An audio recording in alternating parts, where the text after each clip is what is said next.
Maayong hapon! For today's video, samahan niyo ako guys mag-grocery kasi naubusan na naman kami ng stock sa aming ref. Kaya samahan niyo ako kasi medyo marami-rami na naman ang bibili natin dahil mahigit 1 week na tayong hindi nakapag-grocery. So kukunin ko yung mga wala sa amin at mayroon na rin akong listahan na sinusundan. Siyempre, hindi nawawala ang dilata. Ang dilata pala ay kami ang kakain. Ang tuna lang diyan ang nakakain ni Jan, yung the rest hindi na siya kumakain yan. Kumuha na rin ako ng cranberry juice para din sa kanya. At ito din pala ang Decaf Cafe na kinakape namin. Hindi na siya nagkakape ng 3-in-1. Gawa nga na ang sobrang matamis ang 3-in-1 para sa kanya. Kaya ginawa ko na lang decaf para naman na kontrolado ko talaga ang sugar at ang tamis. So ito na nga, nagkuha na ako ng talagang ginagamit ko sa bahay. Actually, itong pag-grocery ko nakatulong din sa akin madalas kasi kapag nag-iikot-ikot ako, nalilibang yung isip ko, nalilibang talaga ang utak ko, kaya nakakalibang sa akin kapag nag-grocery ako. Parang goods na rin siya sa akin. Kasi nga, ang dami mong iikotin, ang dami mong hahanapin, kaya nakakatanggal din talaga siya ng stress kapag nag-grocery. Kaya paborito ko talaga or hobby ko talaga ang pag-grocery.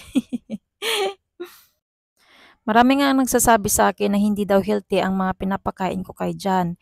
Ilang ulit ko nang sinabi sa video ko na walang bawal sa pagkain si Jan dahil ang advice sa kanya ng doktor mas kailangan niyang kumain at hindi pwede sa kanya ang diet dahil mas lalo siyang manghihina. Pero sabi nga ng iba, doktor-doktoran daw ako, pero mas marami akong doktor sa SOCMED kaysa sa akin. Mas magaling pa nga sila sa doktor namin na nagche-check sa amin eh. So ito na nga pala ang ref namin, ayan, wala nang laman, paubos na yan. At ito rin sa kabila, ayan. Yung isang ref na ginagamit namin or ginagawa kong stockan ng pagkain, gumagana pa yon. Kaso, syempre, kailangan namin tumipid sa kuryente. Hindi na namin ginagamit. So, ini-stockan na lang namin itong mga pagkain. So, bumili na rin ako ng mga biskwit dahil si Babe ay mahilig din talaga sa biskwit. Kasama na dyan ang pambaon ng anak ko sa school. Kasi guys, pumapasok ang anak ko sa school na hindi pera ang dala, kundi snack na talaga. Kasi ayaw namin siya na pabili-bili siya ng kung ano-ano lang. Kaya pinapadala namin siya ng snack imbis na yung pera.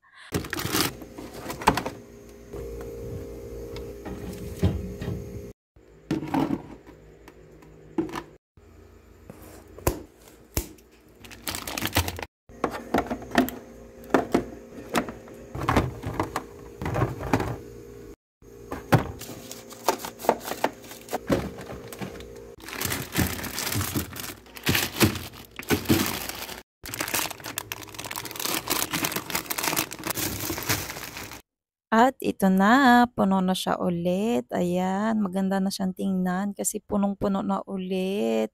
So ito, pang 1 week mahigit na to namin siya lahat.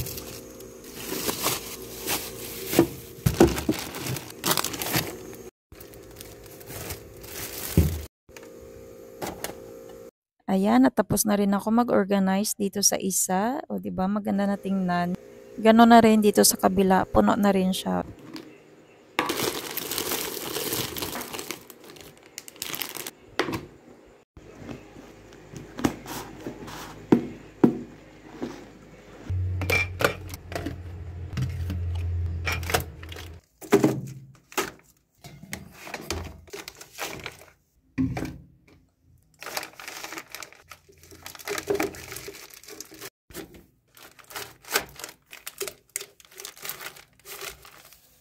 At gano'n din dito sa CR. So, naka-organize din 'to lahat. Gusto ko kapag hinahanap ko, makikita ko agad at ayan, diyan silang lahat.